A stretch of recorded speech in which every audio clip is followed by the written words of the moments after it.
Okay, we got the bolts off now. We're going to pop them out. We won't want to get, this is very important to keep these clean. Don't get any dirt on them, and if you do, you're going to have to wipe them off. Put them in a safe spot where they're going to stay nice and clean, okay? If they're dirty, if they don't come out real easy, sometimes these, see, everything's riding on these shafts as this thing's going in and out, as this thing's kind of working back and forth.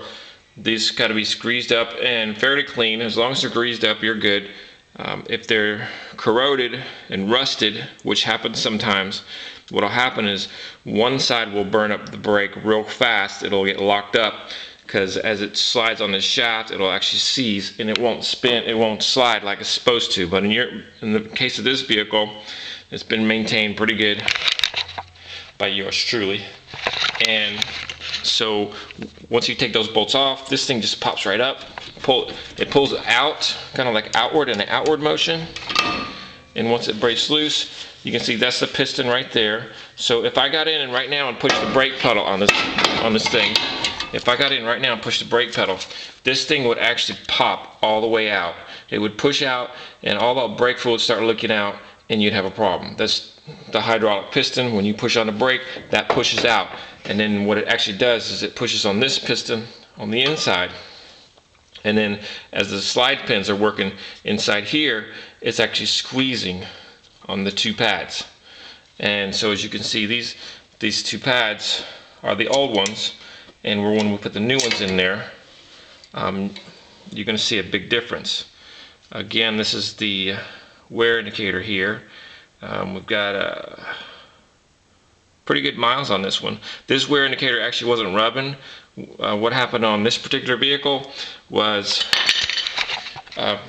Brandio's brake light kept coming on, and he had a sticking brake, emergency brake, and he thought it was emergency brake, and he just let it go, and we caught it just in time.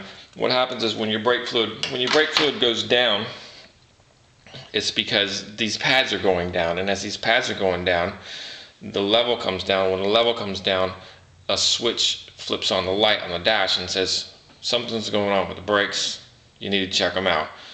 Maybe electrical problem, maybe they're wearing out. In this particular problem, they were actually wearing out.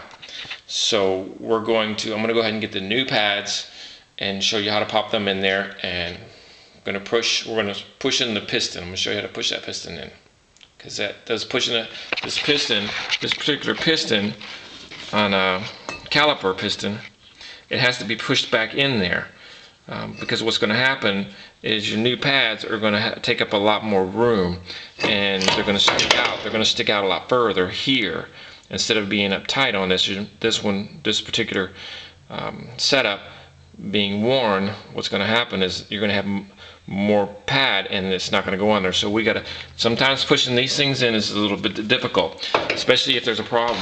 If there's a problem with your brakes, that could be seized, that piston could be seized. But again, this thing was well maintained by Daddy truly, and we're going to be just fine in that regards. This is why we call it just basically just replacing the pads, and it'll still be pretty costly in certain areas depending on where you go. It still could be a $200 deal, especially on an SUV like this.